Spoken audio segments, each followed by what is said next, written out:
नमस्कार साथियों, जेफी फैक्ट ज्ञान यूट्यूब चैनल पर आप सभी का एक बार फिर से स्वागत है। आरपीएससी सेकंड ग्रेड संस्कृत विषय से जो भी लोग तैयारी कर रहे हैं, उन सभी के लिए ये क्लास बहुत ही महत्वपूर्ण होने वाली है और सिलेबस के अनुसार ही यहाँ पर जो है इसका संस्कृत विषय का यहाँ पर अध्ययन कराया जा रहा है। और आज हमारा टॉपिक है क्षत्रिय सानस प्रत्यय। प्रत्यय प्रकरण हमारा चल रहा था। जो भी स्टूडेंट, जो भी छात्र इस चैनल से यदि पहली बार जुड़ रहा है, वो चैनल को सब्सक्राइब कर ले और वीडियो यदि पसंद आ रही है तो वीडियो को एक लाइक जरूर करें, ताकि हमको और अच्छी तरह से वीडियो बनाने में और विस्तृत जानकारी देने में मोटिवेशन मिल सके।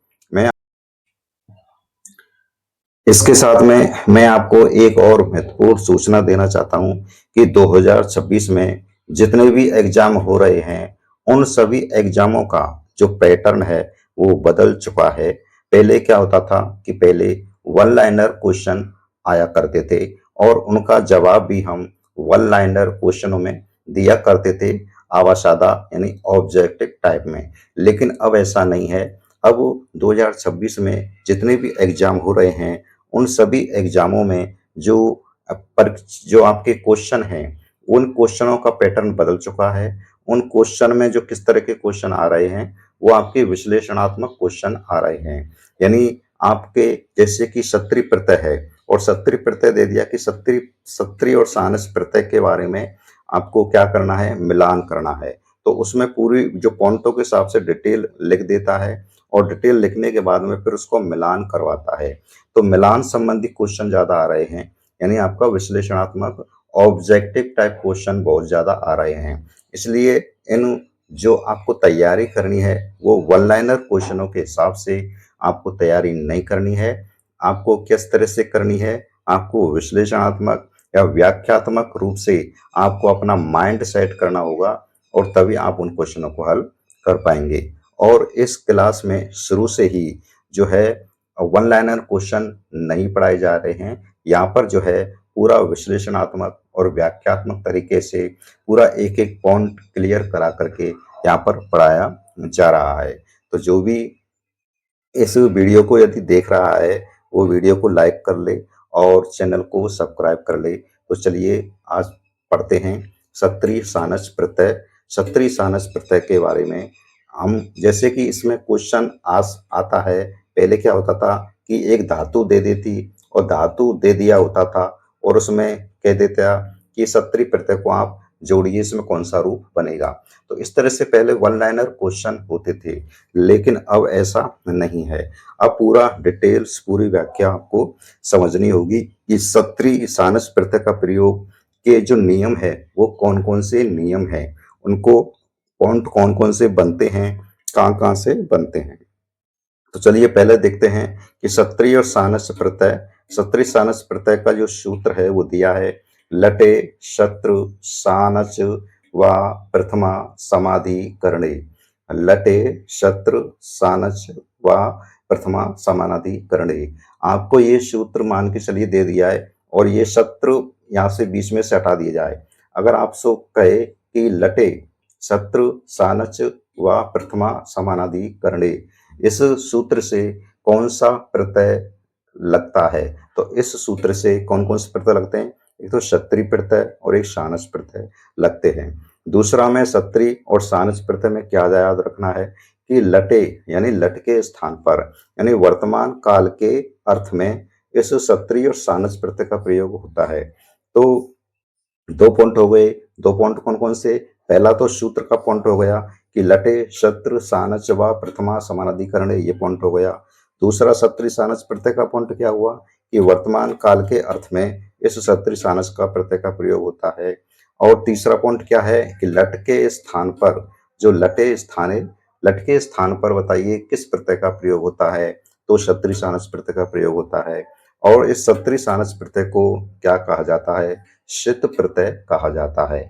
आपसे क्वेश्चन पूछा जाए कि शित प्रत्यय किसे, शित प्रत्यय जो है, शित प्रत्यय के अंतर्गत कौन कौन से प्रत्यय आते हैं, तो क्षत्रिय सानस प्रत्यय पाते हैं। और क्या याद करना है सत्री सानस प्रत्यय में, और सत्री सानस प्रत्यय में हमेशा ये याद रखना है कि जब भी हम सत्री और सानस प्रत्यय का जिस धातु के साथ में योग करते हैं, उस धातु में क्या होता है, जो धातु के अनुसार जो कर्ण विकर्ण आता है वो उसमें लगता है। अब हम देखते हैं एक-एक प्रत्यय के बारे में कि क्षत्रिय प्रत्यय का प्रयोग कहाँ होता है और सानस प्रत्यय का प्रयोग कहाँ होता है। तो पहला पॉइंट चलते हैं क्षत्रिय प्रत्यय। क्षत्रिय प्रत्यय का प्रयोग हमेशा याद रखना है कि परस्मैपदी धातु से होता है। परस्मैपदी धातु से किस प्रत्यय का प्रयोग होता है? क्षत्रिय प्रत्यय का प्रयोग होता है, जबकि आत्मनेपदी धातु से सानस प्रत्यय का प्रयोग होता है। ये दोनों अलग-अलग धातुओं के जो हैं प्रत्यय हैं। यानी वर्तमान काल में तो दोनों के ही प्रयोग किया जाएगा, लेकिन जो क्षत्रिय प्रत्यय है वो परस्मैपदी धातुओं से इसका संबंध होता है, यानी परस्मैपदी धातुओं में क्षत्रिय प्रत्यय का प्रयोग किया जाता है। और क्या किया जाता है कि कृतवाच्य में, यानी क्षत्रिय प्रत्यय का प्रयोग किस वाच्य में होता है। ये पॉइंट हैं, ये हमेशा पॉइंट याद रखने हैं। इन्हीं पॉइंटों से आपके क्वेश्चन बन करके आएंगे, जो कि विश्लेषणात्मक क्वेश्चन होते हैं, है ना। तो क्षत्रिय प्रत्यय जो है कृतवाच्य में इसका प्रयोग होता है। तो कृतवाच्य में जो है क्षत्रिय प्रत्यय का प्रयोग किस वाक्य में होता है, किस वाच्य में होता है? कृतवाच्य में। कृतवाच्य कैसा होता है? जब जो क्रिया है वो कर्ता के अनुसार प्रयुक्त की जाती है, यानी कर्ता जिस लिंग, जिस पुरुष और जिस वचन का होगा, क्रिया भी उसी पुरुष उसी वचन की होगी। तो ऐसे वाक्यों को क्या कहा जाता है? कृतवाच्य कहा जाता है। तो कृतवाच्यों में और परस्मैपदी धातुओं के साथ में ये दो शर्त हो गई। यहाँ पर इसका क्या हो जाता है? क्षत्रिय प्रत्यय का प्रयोग होता है। क्षत्रिय प्रत्यय का क्या शेष रहता है? क्षत्रिय प्रत्यय का अत शेष रहता है। आपको ये याद रखना है कि क्षत्रिय प्रत्यय का क्या शेष रहता है? अत शेष रहता है। तो क्षत्रिय प्रत्यय का जो ये आपका ये री है ना, ये री जो है, बताइए किस सूत्र से आपका जो यहाँ पर दिया गया है कि ऋकार का जो ये री है, इस ऋकार का उपदेशे अजुनानिष्क, उपदेशे अच अनुनासिक, उपदेशे अच अनुनासिक सूत्र से इस ऋकार की क्या हो जाती है? इत संज्ञा होगी, और इत संज्ञा होकर के तसलोपे सूत्र से उसका लोप हो जाता है। तो जो क्षत्रिय प्रत्यय का जो ऋकार है, इस ऋकार की किस सूत्र से इस संज्ञा होती है? उपदेशे अच अनुनासिक, उपदेशे अच अनुनासिक सूत्र से क्षत्रिय प्रत्यय के ऋकार की इस संज्ञा हो जाती है, और तसलोप सूत्र से उसका लोप हो जाता है। अब क्षत्रिय प्रत्यय का जो आगे का जो शकार है, इस शकार की बताइए किस सूत्र से संज्ञा होगी? शकार का लशक तद्धिते, शकार का लशक तद्धिते सूत्र से इस संज्ञा हो जाती है, और तसलोप सूत्र से उसका लोप हो जाता है। तो इन जो मैंने आपको जो नियम बताए हैं और जो सूत्र बताए हैं, इन सूत्रों से संबंधित भी आपके क्या है कि क्वेश्चन बन करके आ सकता है। तो ये याद रखना है। आगे है, जैसे उदाहरण दिया है, और सकार का इसलिए क्या शेष, जब सकार का लसक तद्धिते सूत्र से लोप हो गया और ऋकार का उपदेशे अच अनुनासिक सूत्र से लोप हो गया, तो क्या शेष बचेगा? अत शेष बचेगा। क्षत्रिय प्रत्यय का क्या शेष बचेगा? अत शेष बचेगा।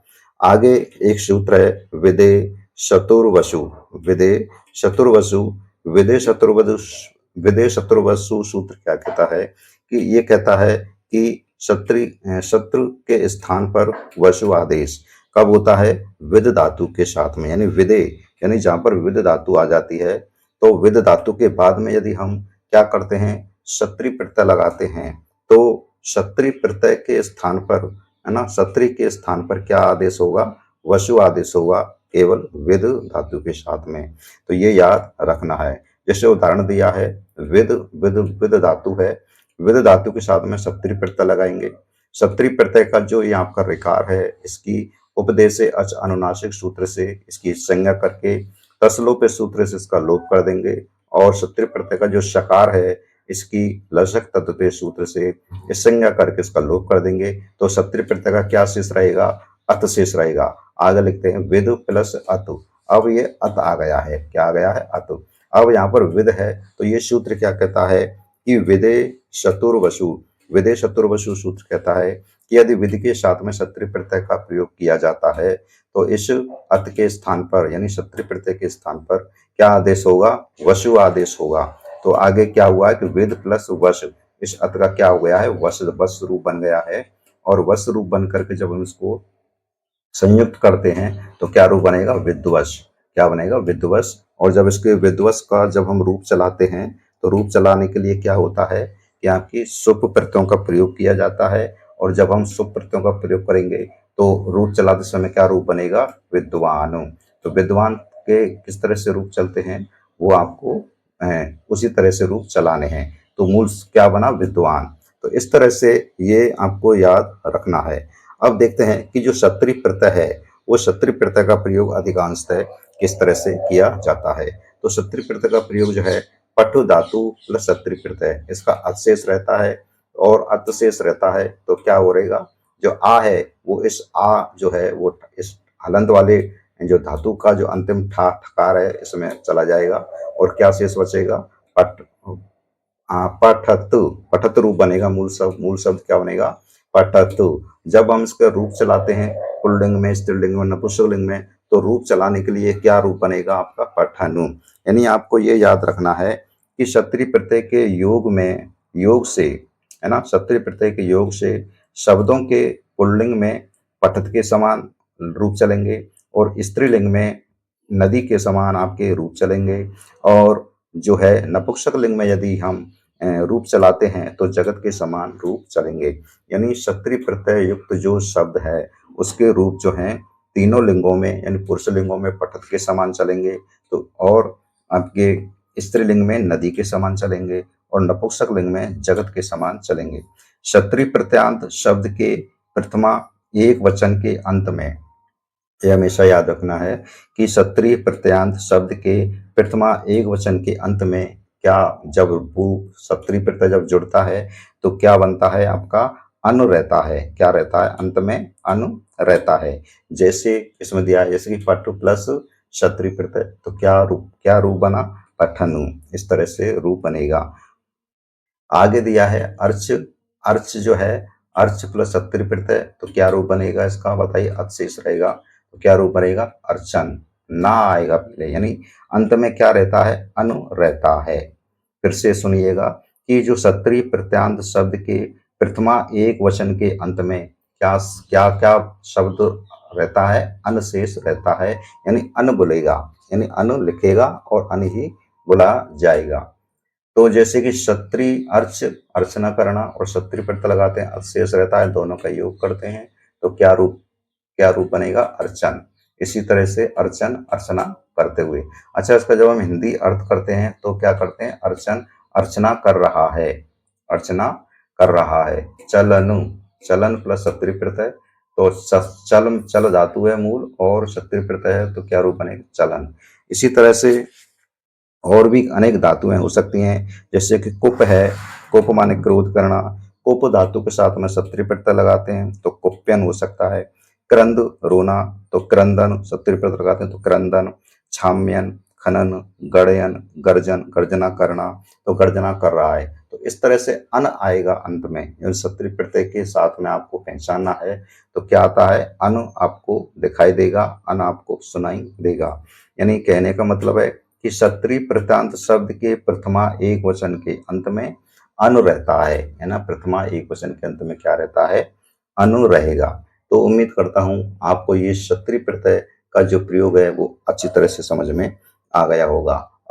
अब देखते हैं सानच प्रत्यय का प्रयोग किन किन नियमों पर आधारित होता है। तो ये थे आपके क्षत्रिय प्रत्यय, और अब हम देखते हैं कि सानच प्रत्यय का प्रयोग जो है उसके क्या नियम है और वो उसके कौन कौन से रूप चलते हैं।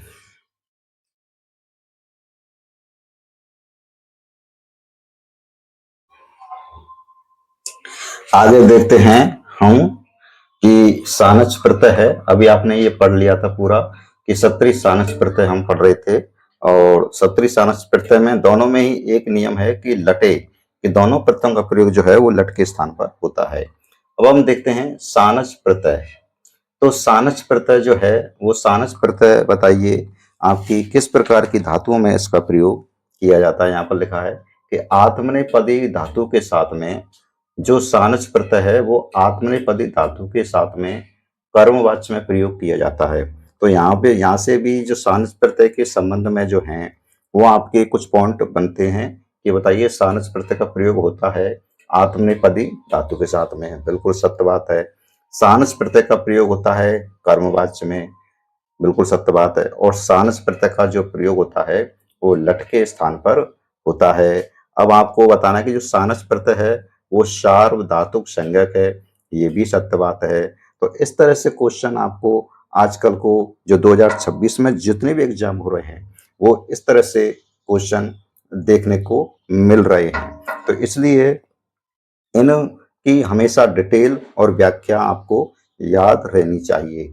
इसलिए आपको पहले जैसी तैयारी या पहले जैसा माइंडसेट नहीं बनाना है कि वन लाइनर क्वेश्चन आ गया, आपसे पूछ लिया कि धातु दे दी और सानच प्रत्यय दे दिया, इस धातु और सानच प्रत्यय से कौन सा शब्द बनेगा। ऐसे क्वेश्चन अब नहीं आएंगे।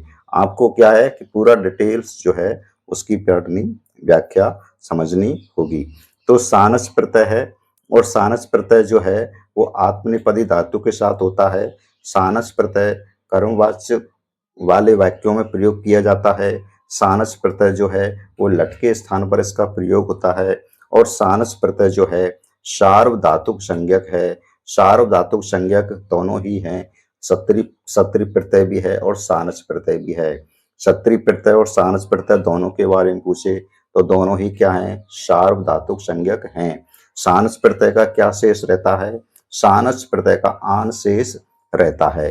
तो ये आपके कुछ पॉइंट हैं। इन पॉइंटों से संबंध भी आपके क्वेश्चन 100% पूछा जा सकता है, क्योंकि आजकल का जो परीक्षा पैटर्न है वो इसी तरह से आ रहा है।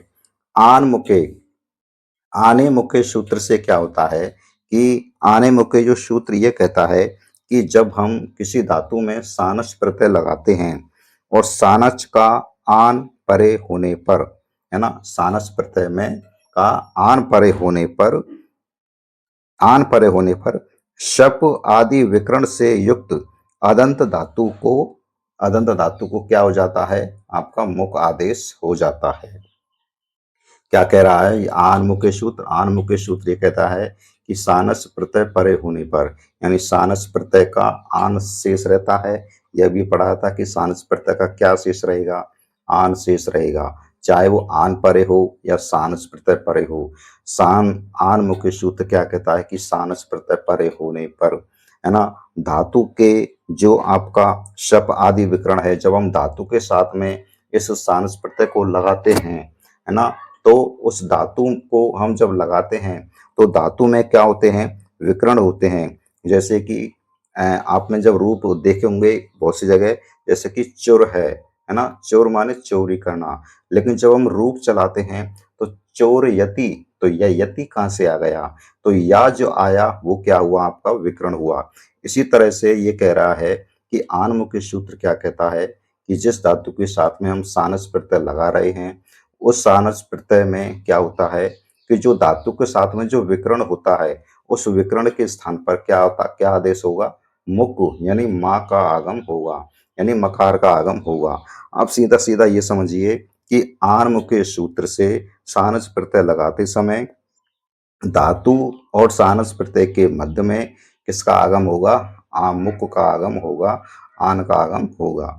लेकिन जो आपको फैक्ट नियम है वो ये है कि सानस प्रत्यय के आन परे होने पर यदि शप आदि विकर्ण से युक्त अदंत धातु को क्या आदेश होता है, मुक, यानी मुक का क्या शेष रहेगा, इस मुक का माँ शेष रहेगा, तो माँ आदेश माँ आगम हो जाता है।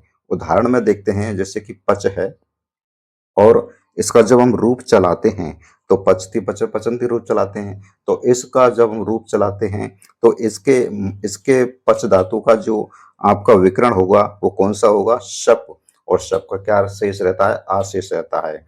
और इस पच धातु के साथ में जब हम सानस प्रत्यय को लगाते हैं तो सानस प्रत्यय का क्या शेष रहेगा, आन शेष रहेगा। जैसे पच प्लस आनु, तो पच प्लस आन। अब आन है और यहाँ पर क्या है, आपका पच धातु है, तो इसके इस सूत्र से आन के सूत्र से इनके मध्य में किसका आगम होगा, आपका मुक का आगम होगा, यानी पच प्लस मुक प्लस आन, इस तरह से बनेगा। और मुक में क्या शेष रहेगा, इनका सबका लोप होकर के सिर्फ माँ शेष रहता है, यानी का लोप हो जाएगा और उकार का लोप हो जाएगा तो माँ शेष रहेगा। तो फिर पच प्लस माँ प्लस आन, इस तरह से बनेगा। पच प्लस माँ प्लस आन, जब इसको हम मिलाएंगे तो मिला करके क्या रूप चलाएंगे, पच माने पचाते हुए, इस तरह से इसके रूप चलते हैं। तो ये सानच प्रत्यय है और सानच प्रत्यय का प्रयोग वर्तमान काल के अर्थ में होता है। अगला उदाहरण देखते हैं, जैसे कि कथ है और कथ धातु के साथ में सानस प्रत्यय लगाते हैं, तो सानस प्रत्यय के लगाते समय इसका आन शेष रहता है, चकार का लोप हो जाता है और शकार का लोप हो जाता है, तो आन शेष रहता है। अभी बताया था ना कि आन शेष रहता है, आन शेष रहता है। कथ प्लस आन है और आन मुख के सूत्र से इनके मध्य में, यानी इन जो धातु का जो विकर्ण है उनके स्थान पर क्या आदेश होगा, माँ का आदेश होगा, यानी मुख का यानी माँ का आदेश हो जाएगा। तो फिर जब इनके मध्य में माँ का आदेश होगा तो माँ लगा करके इसका रूप क्या बनेगा, आपका कथ कथ ये माने, कथ ये माने, इस तरह से रूप चलेगा। ऐसे ही दा है, दा धातु है और दा धातु के साथ में सानस प्रत्यय लगाएंगे, आन मुके सूत्र से बीच में क्या होगा, माँ का आगम होगा, तो सानस प्रत्यय का आन शेष रहता है, तो फिर क्या रूप बनेगा, ददान है। तो ये आपकी संधि के नियम के हिसाब से आपके इस तरह से रूप चलते हैं। तो ये थे, केवल आपको यहाँ पर क्या किया जा रहा है, केवल फैक्ट ही बताए जा रहे हैं और उदाहरण तो आप विभिन्न प्रकार के आपके पास किताबें होंगी, पुस्तकें होंगी, उन उदाहरणों से आप और इनको समझ सकते हैं। तो विभिन्न प्रकार के उदाहरणों को, एग्जाम्पलों को आप अपनी तैयारी करने के लिए जो भी पाठ्य पुस्तक हैं आपके पास में, उनको आप देख सकते हैं। यहाँ तो सिर्फ केवल फैक्ट के बारे में, यानी जो फैक्ट चीजें हैं उनके बारे में यहाँ पर समझाया जा रहा है। तो ये था आपका सानस प्रत्यय। सानस प्रत्यय में आपको क्या क्या ध्यान रखना है, सिर्फ ये आपको सोचने वाली बात है, याद करने वाली बात है कि सानस प्रत्यय जो है वो आपका क्या होता है कि आत्मनेपदी को धातु, आत्मनेपदी धातु के साथ में कर्मवाच्य में और लट के स्थान पर होता है। सानस प्रत्यय को सार्वधातुक संज्ञक भी कहते हैं। इस सानस प्रत्यय का आन शेष रहता है और आन शेष के आन परे होने पर जिस जिस धातु में हम आन लगाते हैं अर्थात सानस प्रत्यय का प्रयोग करते हैं, उसके मध्य में आन मुके सूत्र से क्या होता है, मुख का आगम होता है और इसमें मुख में माँ शेष रहता है। और जब हम रूप चलाते हैं तो रूप जो है किन किन लिंगों में चलाएंगे, आपके तीनों प्रकार के लिंगों में चलाते हैं। कहने का मतलब है कि सानस प्रत्यांत शब्द के जो रूप हैं, पुरुलिंग में रामवत यानी राम के समान चलेंगे, स्त्रीलिंग में यानी रमावत यानी लता के समान चलेंगे और नपुंसक लिंग में ग्रहवत के समान चलेंगे। तो ये आपको याद रखने हैं, यानी तीनों लिंगों में इसके रूप चलते हैं। तो आई होप आपको ये अच्छी से समझ में आ गया होगा और ये हमेशा याद रखना है कि जो 2026 में जो क्वेश्चन आ रहे हैं वो आपके वन लाइनर क्वेश्चन नहीं आ रहे हैं, इसलिए इसकी डिटेल और व्याख्या को अच्छी तरह से समझना है और इनको पॉइंटों को क्रमबद्ध रूप से लिखना है। उम्मीद करता हूँ आपको ये क्लास आज बहुत ही अच्छी तरह से समझ में आई होगी। चलिए मिलते हैं अब अगली नेक्स्ट क्लास में।